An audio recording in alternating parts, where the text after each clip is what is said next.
Welcome and hello. My name is Lynn Fishman, and I am coming to you from the 41st Annual International Conference on Science and Spirituality here in Montreal, Canada. This conference is sponsored by the International Institute of Integral Human Sciences. If you have an interest in near-death experiences, you are going to want to listen to this interview. I am pleased to have Dr. Jeffrey Long with me. Dr. Long is a radiation oncologist, and he is also the founder of NDEE, which stands for Near-Death Experience Research Foundation. And this website has the largest database of near-death experiences in the world, in over 30 languages. Dr. Long is also a prolific author, and he has a new book here called God and the Afterlife: The Groundbreaking New Evidence for God and Near-Death Experience. And this is co-authored with Paul Perry, who we've had at the conference. Great man. So I want to say welcome, Dr. Long. It is a real pleasure. I appreciate the opportunity to be here. We're so pleased to have you. So tell us, we're just curious, how did you get involved in this research? Great question, Lynn. Over a quarter of a century ago, I was looking for a cancer-related article in one of the most prestigious medical journals in the world, and there was the term near-death experience, which I'd never seen before. I knew medically from my training that you were either dead or you were not dead, and what's this near-death stuff? So I stopped, read the article, read a few of the references in that article, and was immediately amazed. How could people all around the world be unconscious, be clinically dead, and yet have these highly lucid, organized experiences? That got my curiosity up, that was leading me to put together the website that I would do some years later. Wonderful. Could you share some of the common characteristics of a near-death experience for those people who don't know? Sure. As the name near-death experience implies, you're near death. In other words, you're so physically compromised that you're generally unconscious or maybe clinically dead with an absent heartbeat. At this time, when no lucid conscious experience should be possible, it's the experience part of a near-death experience. Now, while no two are the same, there's a very consistent pattern of elements that occur. Very often early in the experience, there's what's called an out-of-body experience. Consciousness separates from the body, typically above the body, where they can see ongoing earthly events, which may include efforts that they're frantically trying to resuscitate them. They then go into or through a tunnel. Often at the end of the tunnel is a beautiful, unearthly, mystical light.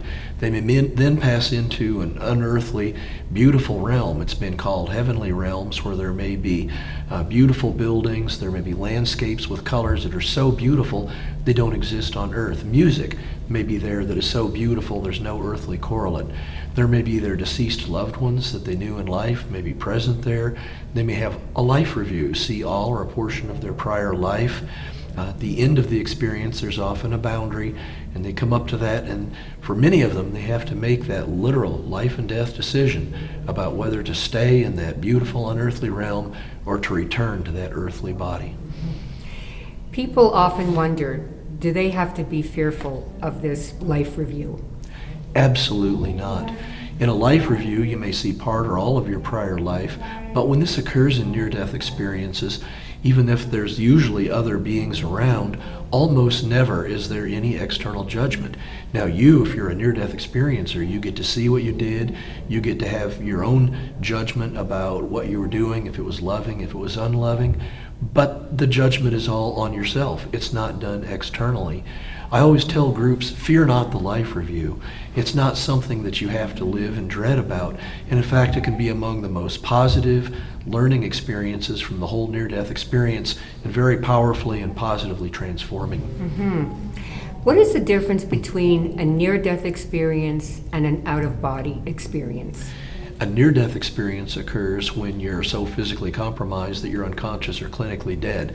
Then if you have consciousness go apart from the body, that's considered in the category near-death experience. But very often, people can have that consciousness go apart from the body when they're not clinically dead, not unconscious. And that's called an out-of-body experience. That can either be spontaneous, where they're not trying to achieve that, or it can be induced by a variety of techniques.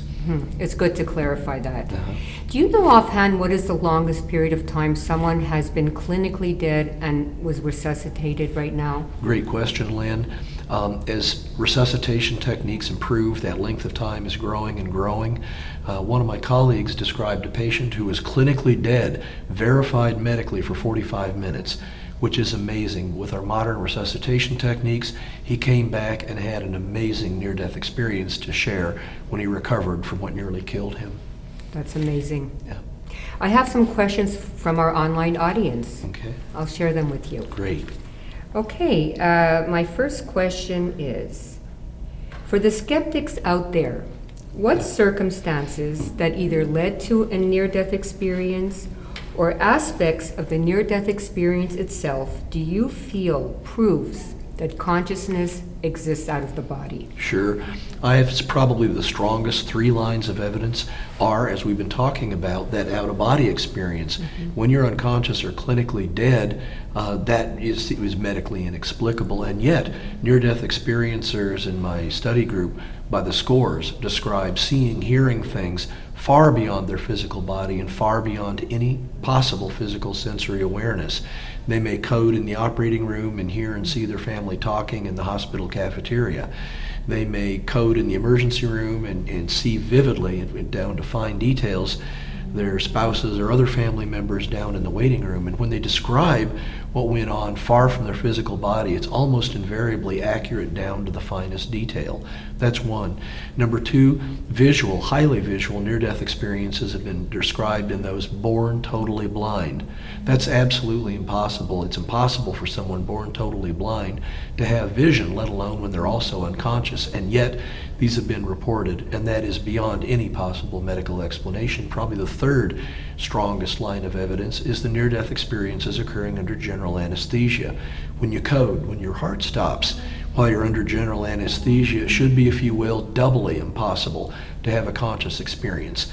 When your heart stops, you can't have a conscious experience. When you're under general anesthesia, you shouldn't have any kind of remembrance at all. When it occurs both at the same time, it's doubly impossible. And yet, by the scores, experiences, near-death experiences under general anesthesia have been described. They absolutely do occur, and they're very typical near-death experiences, indistinguishable in their content, including their degree of consciousness and alertness, from near-death experiences that occur under all other circumstances.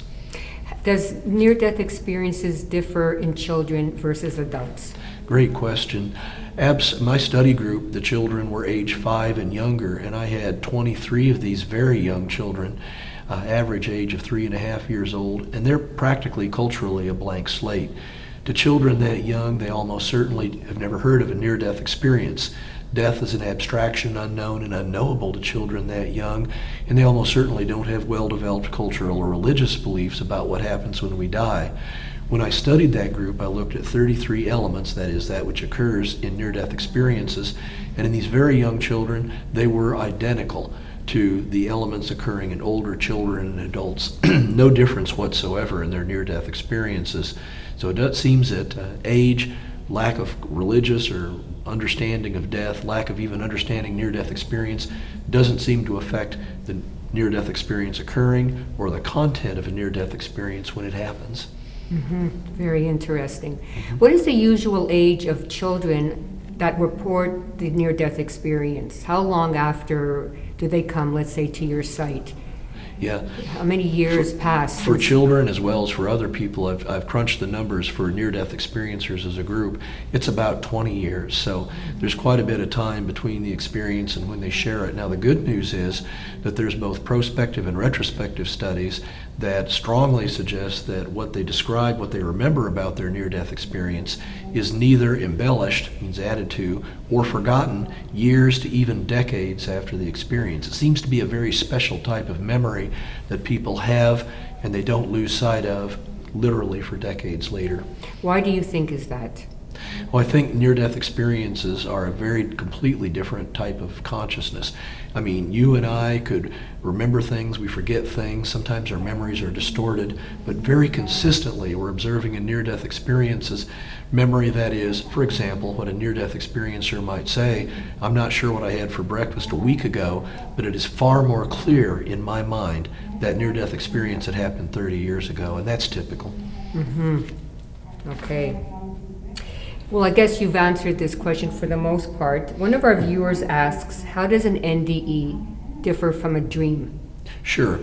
In my very first survey that I ever put up on my website, I asked the question directly of people that had near-death experiences. Was your experience dreamlike in any way? Very broadly and deliberately worded so that if there was any similarity, there would be a yes and an explanation. That was the last time I ever put the question up because the answer was so emphatically no. Heck no, no way, no, no, no. And I actually felt bad about asking the question because they were so emphatic, those that had near-death experiences, that it was nothing like a dream. And that's true today. When you have a dream, it tends to be less lucid. Near-death experiences are more lucid. Dreams tend to skip around in terms of their events. Near-death experiences tend to have a very logical, ordered sequence of events. Dreams you will tend to forget, near-death experiences you don't. Those are just some of the more glaring differences between dreams and near-death experiences. And in fact, one of my survey questions I currently ask is, has anything in your life reproduced any part of your near-death experience? And essentially never, out of literally thousands of people that have answered that question, do they bring up a dream. It's just not the same conscious experience. Okay. So Dr. Long, tell our audience about your study methodology. Sure.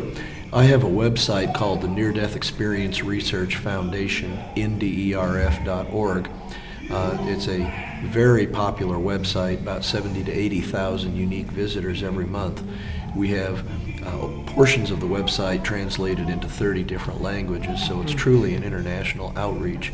On the website is a survey questionnaire for near-death experiencers that has over 150 questions. So as a result of that, when they fill that out, we learn about near-death experience in a depth that's never before been possible to understand. And that's important when we're coming up with such new, remarkable conclusions about near-death experience. Because of the numbers we have and the depth of the questions we ask, we're more confident now about our conclusions than we ever could be before. Wonderful. Tell us, how does our vision and our consciousness change when we are in the middle of a near-death experience? Yeah, great question, because it changes quite a bit. Vision is almost always supernormal. In other words, you can see things at a distance close up, which you can't do in earthly life. You can't focus on things at a far distance and see it very, very clearly. Occasional near-death experiencers have what's called 360-degree vision. They can simultaneously see in front of them, back of them, right, left, and up and down, all processing all of that visual information immediately and very accurately. So vision is certainly very, very different, and their consciousness is different too. About 3/4 of people that have near-death experiences state that their level of consciousness and alertness during their near-death experience is actually greater than their level of consciousness and alertness during their earthly, everyday life. Mm-hmm. How does religion or culture affect the type of NDE a person has? Now that's a great question. It was a big surprise to me in my research. From near-death experiences all around the world with very different religious and cultural backgrounds, including near-death experiences from non-Western countries, I've been impressed that the content of near-death experiences is strikingly similar. I mean, the amazing conclusion from my research is it doesn't make any difference whether you're, say, a Muslim in Egypt or a Hindu in India or a Christian in the United States. Anywhere on the planet that you have a near-death experience, what you experience, the content of the near-death experience will be strikingly similar. Well, Dr. Long, as you know, we're at the 41st Annual International Conference, and we're being serenaded in the conference room next door. Unfortunately, that's real life for you, but we didn't want to let this opportunity go by without speaking with Dr. Long, who has such valuable information to share with us. So if you don't mind, we're going to continue on. Oh, are you kidding? This conference is informative, it is inspirational, and we have music that's been inspiring to the people listening to it, including me. It's great. Okay, I'm glad to hear that. Yeah. So, from your research, how does an NDE impact people's lives afterwards? The impact of personally experiencing a near-death experience is huge. These people are typically changed and greatly changed throughout the rest of their life. These are called what's after effects, and these are the changes that occur. Now, the after effects may take years to fully manifest, but when they do, we find near-death experiencers almost uniformly no longer fear death. They have an increased belief in an afterlife, no surprise there. They know what happens after they die because they experienced it. They know there's an afterlife.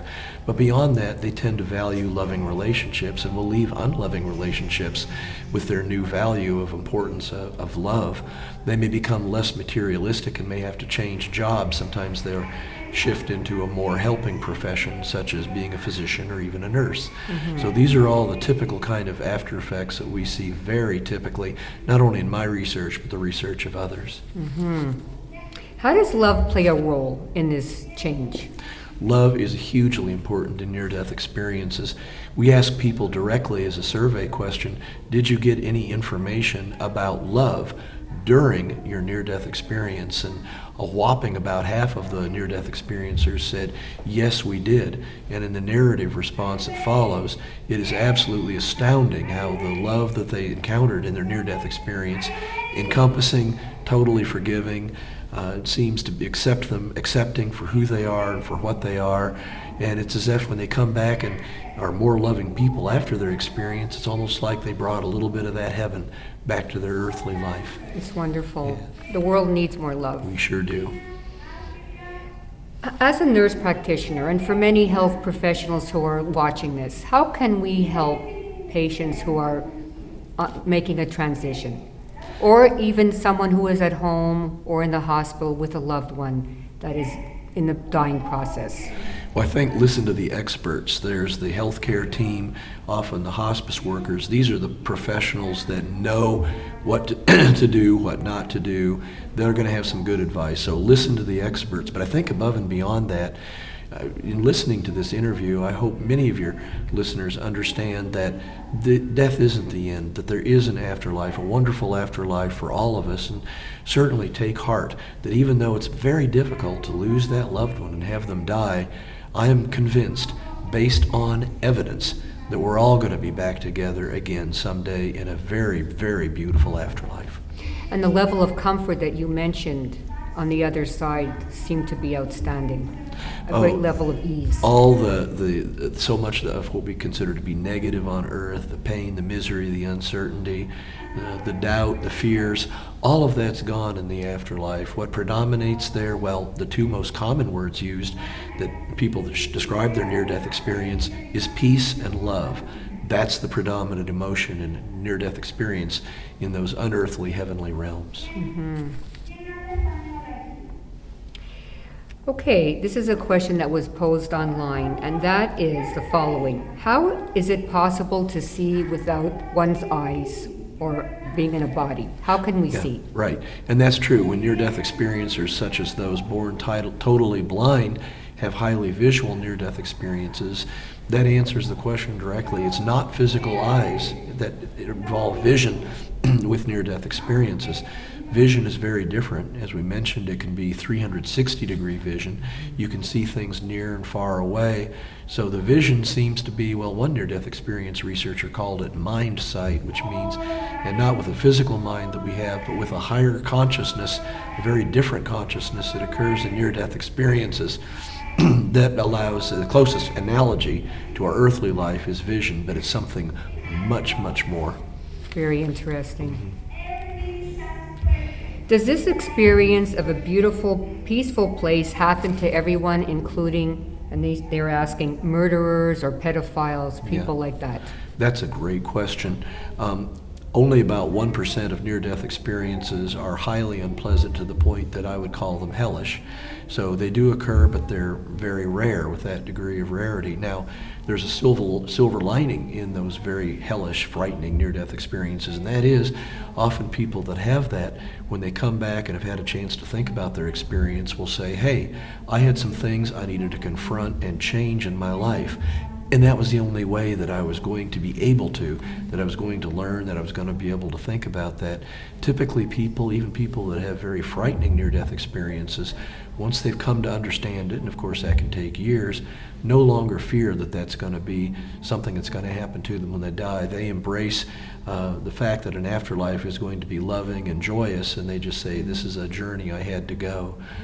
Even the saints over the centuries have often had what's called the dark nights of the soul. So that seems to be, if you will, a spiritual path that a certain few people need to go through to reach their full spiritual potential. I don't think it's anything that anybody needs to fear. Right, so people who are fearful because they felt they led a life where they did something that they're guilty about, there's no fear to be had when their time comes. Right. If there's one thing that predominates in the knowledge that near-death experiencers gain, is that the afterlife is all about forgiveness. And that was difficult for me to understand and accept too, but the forgiveness seems to be absolutely profound. I think the best way to conceptualize this is that please understand our earthly life is the tiniest slice of who we really are as eternal beings. And we may make mistakes, and we may make serious mistakes, but I think in that all-encompassing, highly forgiving, highly loving, and compassionate afterlife, I think we have the chance to, if you will, learn, pick ourselves up, and try to do better.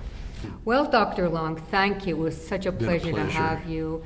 And I want to say good luck in your work. Thank you. And Dr. Long's book is called God and the Afterlife, the groundbreaking new evidence for God and near-death experience, co-authored with Paul Perry.